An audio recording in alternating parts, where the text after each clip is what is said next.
મામાના ઘરે રહેવાના નિયમો.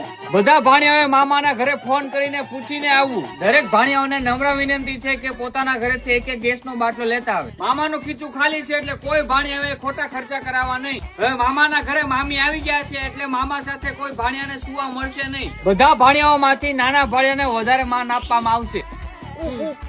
બપોરે 2 વાગ્યાથી 4 વાગ્યા સુધી મામીને સુવાનો ટાઈમ છે એટલે કોઈ મામીને ડિસ્ટર્બ કરવા નહીં.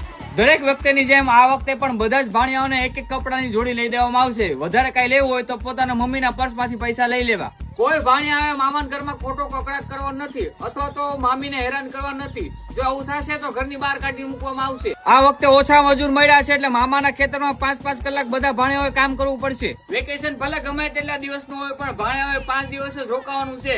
બહુ વધારે રોકાવ તો તમે સારા ન લાગો. વાહ મામા વાહ. મામી નતા ત્યારે તમે 2 મહિના રોકાતા ત્યારે તમે કાઈ નો કહેતા અને અત્યારે મામી આવી ગયા તો તમે નિયમો કરી નાખ્યા. મમ્મી ના થઈ ગયા મમ્મી ના થઈ ગયા